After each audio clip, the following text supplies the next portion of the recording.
할렐루야. 여러분 모두에게 주님의 은혜와 축복이 충만하기를 기원합니다. 얼마 전에 세계에서 가장 비싼 집은 어떤 집인가 궁금해서 검색해 보았습니다. 가장 비싼 집 도대체 어느 나라에 있을까요? 스위스에 있습니다. 대략 얼마쯤 할까요? 자그마치 122억 달러, 12.2 빌리언 달러입니다. 그 전까지만 해도 인도 문바이에 있는 27층짜리 개인저택이 10억 달러로 1위였는데 이 스위스에 있는 집이 지어진 이후로 10배 이상의 가격 차이를 내면서 순위가 바뀌었습니다. 이 스위스에 있는 집은 그리 크지 않습니다. 대지가 0.6에이커밖에 안 돼요. 그리고 워크아웃 지하 포함해서 지상 3층, 테라스 다 포함해가지고 총 건물 면적이 14,617 스퀘어 피트입니다. 그러니까 한 층당 평균 3,650 스퀘어 피트 정도 되는 맨션으로 보기에는 좀 작은 사이즈죠. 이 정도면 그런 사이즈입니다. 그런데도 27층 높이의 10억 달러 집보다 12배가량이 더 비쌉니다. 도대체 왜 그렇게 비쌀까요? 계속되는 기사를 보면 그 집은 운석과 공룡뼈로 장식도 했지만 무엇보다도 20만 킬로그램, 그러니까 200톤의 금과 백금으로 내부 장식을 했습니다. 현재 금 시세가 킬로그램당 얼마쯤 될 것 같아요? 거의 5만 불 정도 합니다. 1kg에 5만 불 정도 하니까 200톤이면 100억 달러가 되는 거예요. 100억 달러. 그 집은 전부 다 금으로 지은 집도 아니에요. 그냥 금으로 그냥 내부 두르고 막 장식하고 막 금으로 만들었는데 그게 비싼 거예요. 그런데 앞으로 우리 성도들이 가서 살게 될 새 예루살렘 성은 얼마나 비쌀까요? 일단 그 성은 한 변의 길이가 자그마치 12,000 스타디움이나 되는 거대한 건물입니다. 우리 함께 말씀 읽도록 합니다. 시작. 그 성은 네모가 반듯하여 길이와 너비가 같은지라 그 갈대자로 그 성을 측량하니 12,000 스타디움이요 길이와 너비와 높이가 같더라. 여기 스타디온이 나오는데 이 스타디온은 사도 요한 당시 로마 경기장 스타디움인데 185m 정도 되는 그 트랙 길이입니다. 그게 원 스타디움이에요. 그러니까 12,000 스타디온 하면은 계산해 보면은 2220km가 나옵니다. 2220km라면 대략 여기 덴베리에서 저 플로리다 마이애미까지의 직선 거리가 됩니다. 그런 길이와 너비, 거기다가 높이도 2220km라고 되어 있습니다. 지금 세계에서 가장 높은 산 에베레스트 산 8,848, 8.8km 대략 정도예요. 8.8km예요. 그리고 장거리 비행기가 나는 그 고도, 그게 보통 11km입니다. 그러니까 높이가 2220km라고 그러면 비행기가 날아다니는 그 고도의 200배가 넘는 거예요. 굉장히 높은 거죠. 이 큰 거대한 건물을 어림잡아 계산하면 109억 4,100만 입방킬로미터가 됩니다. 아까 지구상에서 가장 비싼 금태료 두른 집 14,617 스퀘어 피트를 입방킬로미터로 환산하면 0.001358 입방킬로미터인데 그것이 122억 달러였어요. 그렇다면 109억 4,100만 입방킬로미터의 금으로 지은 새 예루살렘은 도대체 얼마나 비싼 걸까요? 다 금으로 되어 있다고 말씀하는데 그냥 금태를 막 둘렀다고, 아까 그 집처럼 말이죠. 그렇게 금태를 둘렀다고 쳐도 어림잡아서 우리가 평소 쓰지 않는 숫자를 제가 얘기를 합니다.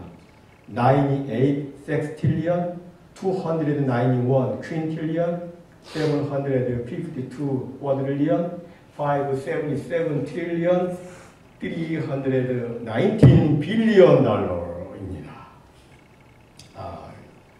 우리가 평소 쓰지 않는 그런 가격입니다. 게다가 그 지금 성벽이 다 벽옥이라고 되어 있어요. 그리고 성곽의 기초석은 각색 보석으로 되어 있다고 말씀합니다. 우리 함께 말씀 읽도록 합니다. 시작. 그 성곽을 측량하며 144규빗이니 사람의 측량 곧 천사의 측량이라. 그 성곽은 벽옥으로 쌓였고 그 성은 정금인데 맑은 유리 같더라. 그 성의 성곽의 기초석은 각색 보석으로 꾸몄는데, 요새 보석값이 어떤지 저는 잘 모르겠어요. 대략 한번 찾아봤더니 한 요만한 사이즈인데 180만 불 이렇게 나오더라고요. 근데 그 거대한 성이 뭐 벽으로 쌓였고 성벽이 그 기초석이 다 각색 보석으로 만들어졌다면 이것은 뭐 값으로 환산을 못하는 거죠. 게다가 그 성은 금태 정도가 아니라 길마저도 다 정금이라고 성경은 말씀하고 있어요. 길도 정금이에요. 길이 정금이라니까 이런 재미있는 이야기가 생각이 납니다. 어떤 이제 부자가 죽기 전에 하나님께 간절히 기도를 했대요. 하나님, 제가 평생토록 열심히 땀 흘려 모은 재산인데 이걸 두고 제가 천국에 가자니 너무나 아쉽습니다. 하오니 하나님, 제발 저의 재산을 가지고 천국에 갈 수 있도록 하나님 허락해 주십시오 하고 막 간절히 기도를 했대요. 이렇게 간절히 기도를 했는데 어느 날 밤에 천사가 나타나서 말했답니다. 너의 그 간절한 기도가 응답되었다. 그런데 한 가지 조건이 있다. 너는 트렁크 가방 하나만 가지고 갈 수 있다. 부자가 고민을 했습니다. 트렁크 가방 하나에다가 도대체 뭐를 실어갖고 가야 되나. 그러다가 만고불변의 가치를 지니고 있는 이 황금을 가지고 가는 것이 가장 효율적이다라고 생각을 했습니다. 시대가 바뀌어도 항상 황금값은 그 값이니까. 그래서 이제 전 재산을 벽돌만한 금괴들, 골드바로 막 바꿔가지고 가방에 담았습니다. 며칠 후에 그가 이제 숨을 거두고 천국에 가는데, 천국에 가는 동안 그는 매우 큰 고생을 했습니다. 왜냐하면 이 트렁크 가방이 너무너무 무거웠기 때문이었습니다. 그냥 낑낑대면서 천국 문 앞에 이르렀을 때 문을 지키던 천사가 물었습니다. 아니, 무엇을 그렇게 힘들게 갖고 오십니까? 부자는 땀을 닦으며 말했습니다. 제 재산인데 특별히 허락을 받고 가지고 오는 겁니다. 천사가 말합니다. 여태까지 이런 경우는 없었는데 허락을 받았더니 도대체 그 안에 뭐가 들었는지 한번 보십시다. 부자가 가방을 쫙 열어보니까 막 거기서 황금이 쫙 환하게 빛났습니다. 이걸 보면서 부자는 굉장히 자랑스러운 듯이 아주 만족한 미소를 지었습니다. 그러자 천사가 이렇게 말했답니다. 아니, 뭐하러 보도블록을 그렇게 힘들게 가져오셨습니까? 여러분, 황금, 이 보석 이런 것들 이 세상에서 제일 비싼 것들이죠. 정말 비싸죠. 하지만 천국에서는 그런 것들이 아주 흔한 것으로 오늘 본문은 묘사하고 있습니다. 아주 흔한 거예요. 여러분, 이 세상에 길과 성벽을 황금으로 만들고 성의 기초와 성곽을 보석으로 만드는 나라가 어디 있습니까? 아무데도 없죠. 무슨 의미냐면 이 세상 것이 아무리 좋아도 천국에서는 그저 그렇다는 거예요. 이 세상 최고의 것이라고 하지만 그 최고의 것이 천국에서는 그저 비춰놓고 벽 쌓고 길 놓는 그런 수준입니다. 여러분, 천국이 사실 좋은 것은 천국이 보석과 금으로 되어 있어서가 아니라 우리 주님과 영원토록 함께하기 때문입니다. 그래서 천국이 좋은 거죠. 하나님의 영광이 임하고 그 영광의 주님과 함께 있으니 천국이 좋은 것이지 금과 보석이 있다고 좋은 게 아닙니다. 이 세상에 금이 있고 보석이 있어도 불행한 사람들 많이 있습니다. 많이 가졌는데 불행하니까 자살을 합니다. 근데 우리는 그런 거 없어요. 그런 거 없는데도 행복합니다. 늘 기쁩니다. 예수 안에 있으면 행복하고 기쁩니다. 날마다 주님과 함께 거하며 행복을 누리는데 우리 모두가 그런 행복된 삶을 살기를 간절히 소원합니다. 이제 다시 본문으로 돌아가서 이제 이 새 예루살렘 성을 이제 부피로 보면 아까 109억 보통 대략 109억 입방 킬로미터라고 그랬어요. 이것은 가로 세로 높이 1km짜리 입방체가 그 안에 109억 개에 들어간다는 얘기겠죠. 앞으로 천국에 얼마나 많은 성도가 살게 될지는 알 수 없습니다.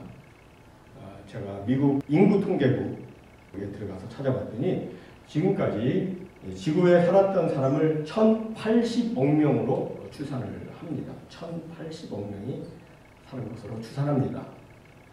저는 이 숫자가 어디까지 늘어날지는 모르겠어요. 하지만 예수님 오실 때까지 이 지구상에 살았던 사람 수를 그냥 넉넉 잡고 한 2천억 명으로 가정하고, 그리고 또 예수님께서 이런 말씀을 하셨잖아요. 좁은 문으로 너희들 들어가라. 멸망으로 인도하는 문은 크고 넓어 그리로 들어가는 자가 많고, 생명으로 인도하는 문은 좁고 길이 협착하여 찾는 이가 적다. 이런 말씀을 예수님이 하셨잖아요. 그러니까 생명길로 가는 사람은 더 적다는 것이죠. 멸망길로 가는 사람들은 많다는 거고. 근데 그 중에 그 2천억 명 중에서 대략 4분의 1이 생명길로 간다. 한 500억 명이 생명길로 가서 천국에 들어간다고 가정을 하면 가로 세로 높이가 각각 1km인 입방체에 4.58명 큰 곳에 5명도 안 된 사람이 살아간다는 계산이 나옵니다. 한마디로 뭐 넓게 산다 그런 얘기겠죠. 편하게 산다. 뭐 옆집 뭐 구애받지 않고 그냥 편하게 산다 그런 뜻입니다. 사실 사도 요한 당시에 그 교회의 성도들은 신앙 때문에 직장도 잃고 재산도 빼앗기고 또 가난하게 지낼 수밖에 없었습니다. 어떤 이는 아주 조그만 집에서 간신히 연명만 하고 살았어요. 어떤 이는 아주 좁고 습한 그 동굴에서 살았습니다. 그리고 또 나중에는 지하, 무덤, 카타콤에서 사는 것으로 다 역사가 이야기를 하고 있습니다. 이에 반해서 당시 세상 로마 제국은 황금과 보석으로 막 치장을 하면서 교회를 기죽였습니다. 이런 시대의 성도들에게 하늘로서 내려오는 거룩한 성 새 예루살렘은 큰 위로와 소망이 되었을 것입니다. 이 세상의 그 어떤 고관대작의 집도 그 어떤 왕궁도 그 하늘에서 내려오는 그 새 예루살렘 성에 비하면 이거는 뭐 아무것도 아니기 때문입니다. 아무것도 아니죠. 물론 이 예루살렘에 대한 견해가 여럿 있습니다. 이것을 문자적으로 해석해야 된다고 하는 견해도 있고 또 상징적으로 해석을 해야 된다고 하는 견해도 있어요. 저는 이 새 예루살렘 성이 문자적 크기와 모양으로 볼 수도 있겠지만, 문자적으로 해석할 수도 있겠지만, 그것보다는 그 안에 더 중요한 상징적 의미가 담겨져 있다고 생각을 합니다. 왜냐하면 이 새 예루살렘 성에서 특별히 숫자 12가 반복해서 계속 사용되고 있기 때문입니다. 성벽 두께가 아까 144규빗이라고 되어 있어요. 원규빗은 여기 팔꿈치에서 가운데 중지 끝까지예요. 이게 144개. 근데 이것은 사실 12 곱하기 12로 만들어진 수입니다. 또 12,000 스타디온. 이것은 12 곱하기 1000이죠. 아주 크다. 많다는 그 1000에다가 거기다가 12를 곱한 수가 12,000입니다. 또 뭐 12문, 12기초석, 12진주, 12지파, 12사도, 뭐 12 숫자가 계속해서 반복해서 나오고 있어요. 이미 제가 여러분들에게 말씀드렸는데 이 성경에서의 숫자 12는 구원받은 하나님 백성의 모든 공동체를 지칭할 때 사용되는 숫자입니다. 이 12는 꽉 찼다는 의미도 있고 또 완벽한 공동체다 그런 의미도 가지고 있어요. 그리고 하나님의 수 3과 동서남북 이 4가 곱하여져서 하나님의 그 놀라운 능력과 완전한 통치가 땅끝까지 임한다는 그런 의미도 담고 있습니다. 이런 의미에서 이 144규빗, 뭐 12,000 스타디온, 12진주, 12보석 등등은 신구약 모든 성도들이 하나님의 영광스럽고도 아름다운 그 무한한 나라에서 하나님의 완전하신 통치와 보호를 받는다는 것을 지금 상징적으로 보여주고 있는 것입니다.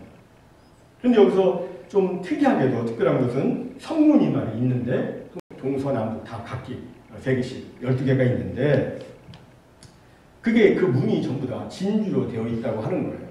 우리 다 같이 말씀 읽도록 합니다. 시작. 그 12문은 12진주니 각 문마다 한 개의 진주로 되어 있고 성의 길은 맑은 유리 같은 정금이더라. 진주가 하나짜리 큰 진주가 문으로 되어 있어요. 진주는 여러분들이 잘 아시는 것처럼 보석 가운데서 유일하게 조개라고 하는 생명체에서 만들어지고 있습니다. 그러나 모든 조개가 다 진주를 만들어내는 것은 아니에요. 진주 조개에 날카로운 모래가 들어갔을 때 조개가 이것을 받아들여서 자기의 진액을 내가지고 거기에 탄산 칼슘을 막 내서 그러면 이제 그게 영롱한 진주가 만들어지는데 만약에 조개가 이것을 받아들이지 않으면 진주를 못 만들어요. 그리고 그 조개도 결국 살이 썩어서 죽습니다. 받아들인 조개만 진주를 만드는 거예요. 우리의 신앙생활도 꼭 그렇습니다. 우리가 신앙생활을 하다 보면 정말 여러 가지 어려움이 생길 수밖에 없습니다. 말씀대로 살고자 하면 꼭 어려움이 있어요. 근데 이것을 인내로 참으면서 사랑의 진액을 내면 매우 아름다운 열매를 맺지만 이것을 참지 못하면 아무런 열매도 맺지를 못합니다. 이런 의미에서 이 문이 진주로 되어 있다. 그 의미는 이 세상의 모든 환난과 핍박을 믿음으로 승리한 성도들이 그 문으로 들어간다 하는 것을 지금 보여주고 있는 거예요. 다른 사람이 들어가는 게 아니라 이기는 사람, 승리한 사람들이 들어간다 하는 것을 상징적으로 보여주고 있어요.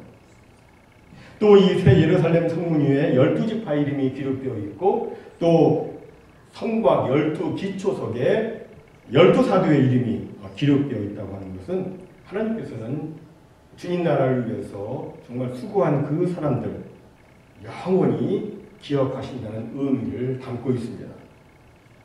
지금도 우리가 여러분들 보셨겠습니다만 어떤 교회를 가본다든지 또 어떤 특별한 건물을 가보면 말이죠. 입구에 혹은 그 안에 방문 위에 또는 기초석에다가 이것은 누구누구의 도네이션으로 이와 같이 씌워졌다라고 기록한 것을 보게 됩니다. 그렇게 왜 기록을 합니까? 계속해서 기억하겠다는 겁니다. 계속해서 기억합니다. 새 예루살렘 성에서도 그렇게 이름이 기록되어 있는 것은 하나님께서는 계속해서 기억하며 기념으로 삼겠다고 하는 것입니다. 하나님께서는 우리 행한 모든 선행을 다 기념으로 삼기 원하십니다. 우리가 이미 살펴본 대로 하나님의 보좌 앞에는 우리의 각 사람의 행위가 기록된 행위의 책도 있고 또 그 옆에 생명책도 있습니다. 근데 그것만 있는 게 아니라 말라기 3장 16절에 보면 하나님 앞에 기념책도 있다고 말씀하고 있어요. 우리 같이 말씀 읽도록 합니다. 시작. 그때 여호와를 경외하는 자들이 피차에 말하며 여호와께서 그것을 분명히 들으시고 여호와를 경외하는 자와 그 이름을 존중히 여기는 자를 위하여 여호와 앞에 있는 기념책에 기록하셨느니라. 새 예루살렘 성의 이름을 기록하고 보좌 앞에 있는 기념책의 이름을 기록하는 것은 차별하겠다는 그런 뜻이 아니에요. 차별, 누구 이름 쓰고 누구 이름 안 쓰고 차별하겠다는 그런 게 아니고 하나님께서 그 행한 선행을 오래 기억하시고 기념으로 삼겠다는 하나님의 마음의 표현입니다. 즉 하나님께서는 우리가 주님 나라와 주님의 몸된 교회를 위해서 수고한 것 그것이 크든 적든 다 기억하시고 기념으로 삼으시는 겁니다.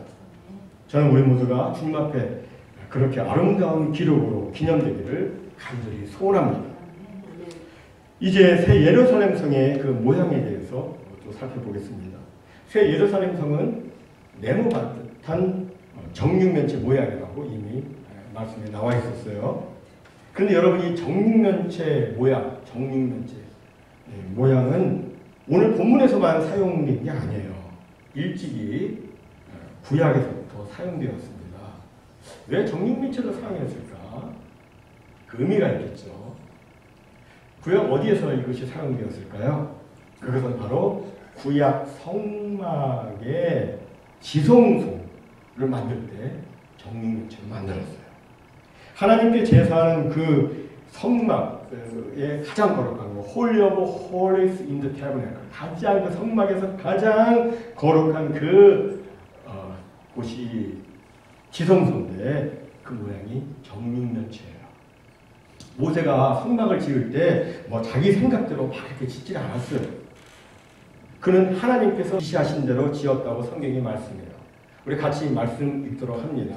시작. 그들이 섬기는 것은 하늘에 있는 것의 모형과 그림자라. 모세가 장막을 지으려 할 때에 지시하심을 얻은 것 같으니 이르시되 삼가 모든 것을 산에서 내게 보이던 본을 따라 지으라 하셨느니라.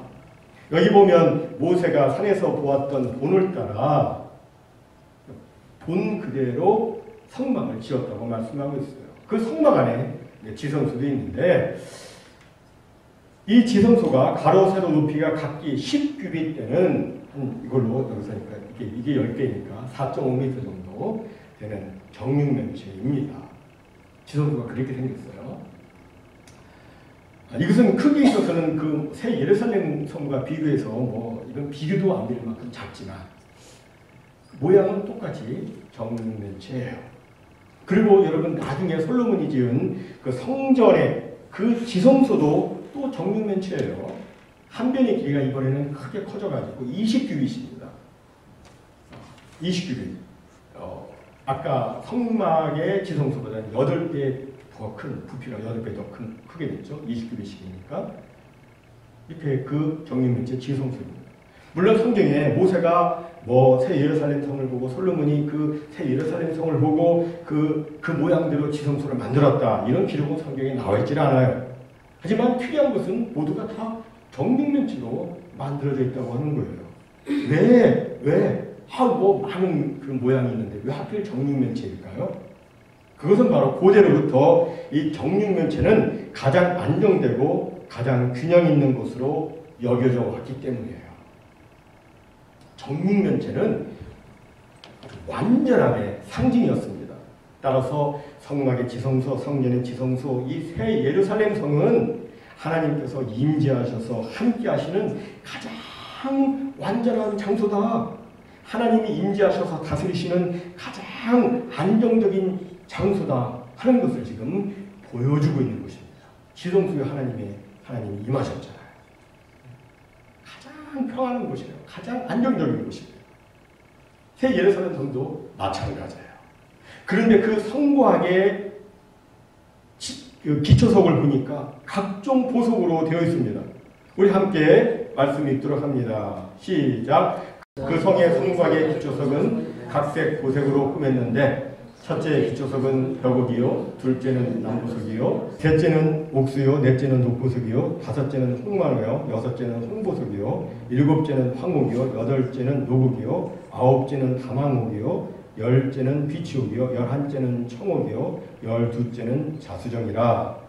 여기 보면 이제 12 기초석이 나오는데 저는 뭐 보석 전문가가 아니어서 이 보석에 대해서 잘 알지 못합니다. 그래서 제가 인터넷에 올라있는 각 보석 사진을 제가 PPT 한번 모아놨는데 그 왼쪽 상단 그 위에부터 오른쪽으로 순서대로 제가 읽겠습니다.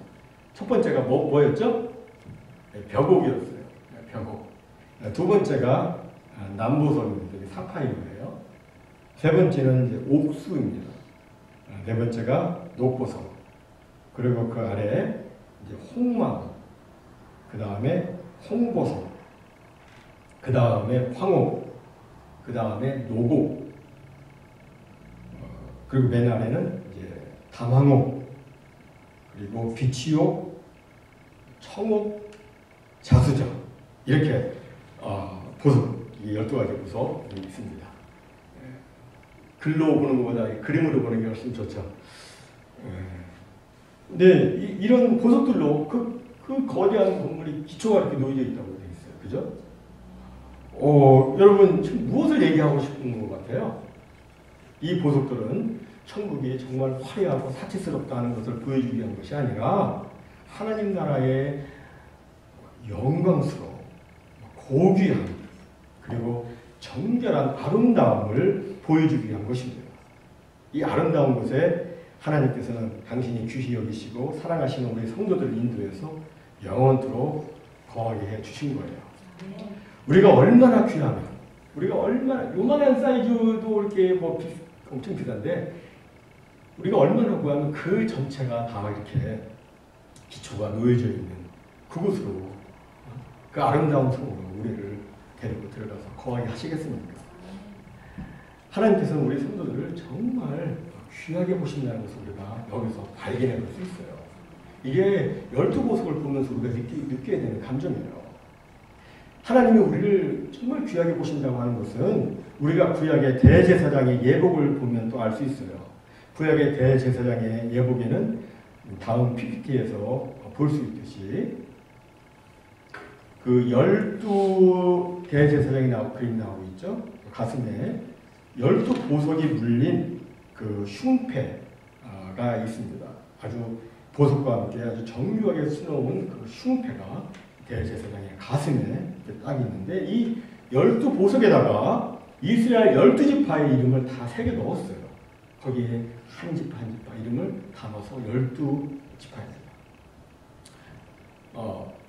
대제사장은 이 12지파를 가슴에 품고 하나님 앞에 나아가서 하나님께 제사를 드리며 기도를 했던 거예요.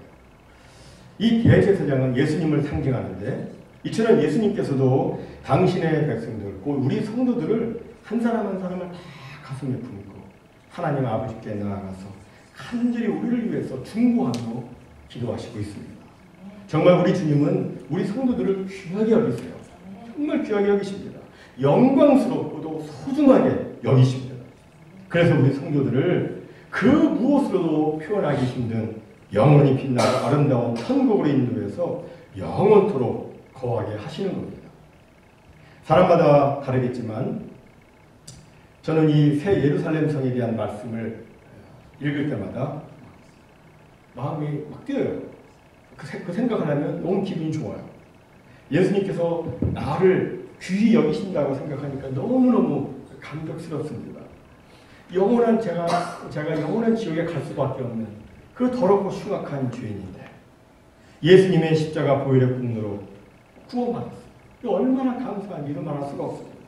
또 나같이 부족하고 미련하고 연약한 그 나를 위해서 예수님이 내 영혼을 가슴에 안고 하나님 앞에 나아가서 간절히 중보하시는 영원히 변치 않는 그 언약의 말씀에 따라서 나를 저 영원한 천국 새 예루살렘 그 성으로 인도하여 드릴 것이라고 생각하니까 이건 너무너무 기쁜 거예요. 감격스럽고 황홀합니다. 그런데 그 은혜가 저에게만 해당되는 것이 아니죠. 바로 여러분 모두에게도 똑같이 동일하게 적용이 됩니다. 예수 그리스도 안에 있는 여러분 모두에게도 동일하게 다 해당이 됩니다. 사랑하는 성도 여러분, 우리에게는 이렇게 아주 좋은 천국이 준비되어 있습니다. 이 얼마나 감사하고 감격스러운 일입니까? 거룩한 성 새 예루살렘 성에 우리 모두 다 같이 들어가서 날 구원하신 예수님께 영원토록 감사하며 찬송과 영광을 올려드리는 우리 모두가 다 되시기를 주님의 이름으로 축원합니다. 여기